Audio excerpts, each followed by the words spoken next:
So my manager talks to, 90% of my clients. We make that introduction to them, but when it comes right down to the nitty-gritty, it's me that's taking the fall, it's me that's taking the hit if something goes wrong. It's like that, and people don't understand how difficult it is to actually run a business today. Wayne Carini is undoubtedly one of the most popular names in the automotive industry, known for his passion and skills for restoring classic cars. Wayne has built a lifelong career as a respected personality in the industry. However, even legends face challenges. And some years ago, Wayne found himself in the middle of a surprising legal battle that shocked him and fans alike. While his career is filled with success stories and show-stopping classic restorations, the lawsuit uncovered some details about the cons and controversies in the auto industry. So what led to the legendary Wayne Carini being sued? Let's find out. Although Wayne is known to be an avid car restorer and TV personality, many fans only got to know him from his hit TV show Chasing Classic Cars. While the show kept its focus on its storyline, restoring and showcasing classic cars without any controversy, the same can't be said about Wayne's personal businesses, F40 Motorsports and Carini Cars. Some years ago, his businesses found themselves entangled in legal battles that threatened Wayne's long-term reputation as a trusted car dealer. The backstory is a bit messy and goes far back to 2010, when an Australian antique car collector, Robert Richmond, sought to purchase a 1934 Pierce Arrow coupe he saw when he visited the United States. To make the deal happen, Richmond hired his business acquaintance, Gary Dixon, an American car restorer, to help him handle the transaction. The plan was simple. Gary would inspect the car, purchase it if it met the standards, restore it, and ship it to Richmond in Australia. To hasten the deal, Richmond made an outright payment of $98,000 for the coupe, thinking it would be in his possession within a few weeks. But that didn't happen. Apparently, the back and forth of the transaction soured the relationship between Richmond and Gary, and despite paying for the 1934 classic car, Richmond never received it.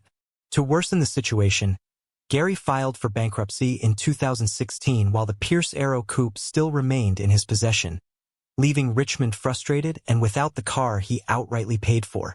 Then in 2017, Gary went ahead and sold the car without informing Richmond of any transaction.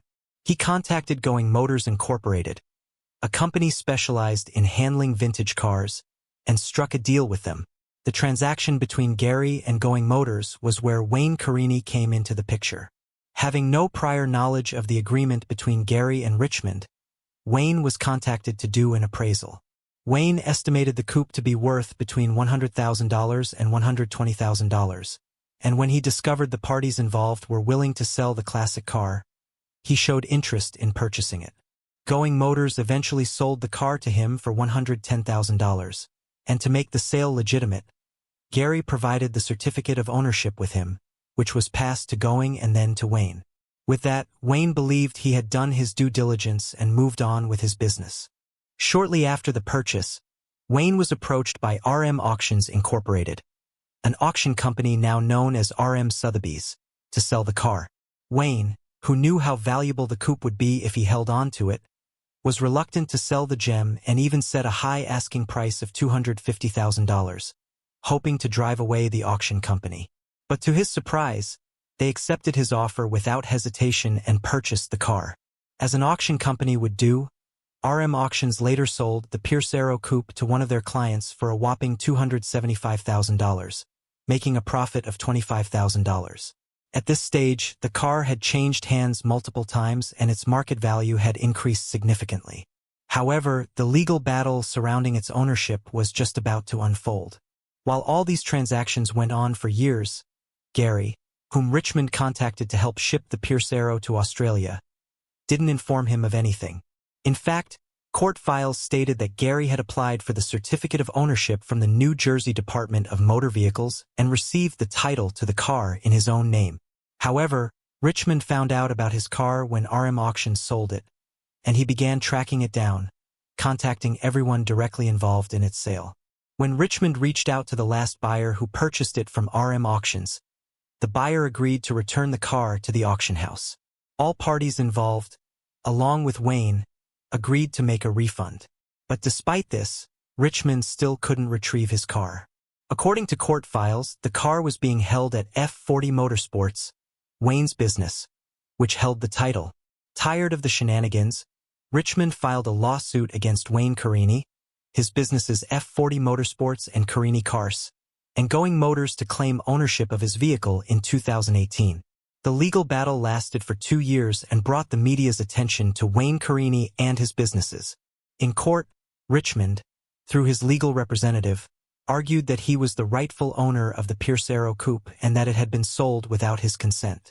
The court reviewed all the arguments and transactions, from Gary's unauthorized sale to Going Motors, to Wayne's purchase, and finally to RM Auctions. Fast forward to June 2020, the court ruled in favor of Richmond. The judge concluded that Gary Dixon had acted in bad faith, committing embezzlement by selling the car entrusted in his care without the owner's permission. The court ordered that ownership of the car be restored to Richmond, while Wayne Carini and other parties involved in the sale were cleared of all charges. The court also ruled that they acted in good faith, believing the sale was legitimate based on the documents provided by Gary. However, they were mandated to refund the client who had purchased the car, including the restoration costs that client had invested in it. While the back and forth took a toll on Wayne's business, the legal case also painted a bad picture of him. The controversy created a challenge for Wayne in a car-flipping industry that thrives on trust. But that wasn't the first time Wayne Carini faced controversy. Back in 2011, Wayne and his business F40 Motorsports allegedly faced a lawsuit from a disgruntled client, Joe 312D, over a 2007 Lamborghini Gallardo. While nothing was wrong with the car's performance and specifications, it was initially advertised as being equipped with a luxury luggage package, a premium feature valued at $88,000. Trusting the advertisement and Wayne's reputation, the client completed the transaction and took delivery of the car. However, upon picking up the Lamborghini Gallardo, the client didn't get any luxury package, which was the selling factor of the car. When questioned about the missing luggage, F40 Motorsports assured the client the issue would be resolved. Both Wayne and his salesman Mike Roberts made commitments to that order, but the promises were never fulfilled. After weeks of unreplied emails and text messages, the client grew impatient and decided to take legal action. But even the legal notice received no response from Wayne or his salesman. The silence from the team added to the client's frustration, and he described F40 Motorsports as complete fraud, accusing Wayne of not having the spine to address issues directly. After 2 months of being ignored, the client, after consulting his lawyer, filed a lawsuit against Wayne and F40 Motorsports. In the court papers, the client cited a copy of the original advertisement that clearly mentioned the luxury package, which was no longer available on the internet for reasons only known to Wayne and his team. Although the case was eventually settled out of court, the client updated the public on Lamborghini Talk, a social website for Lamborghini lovers.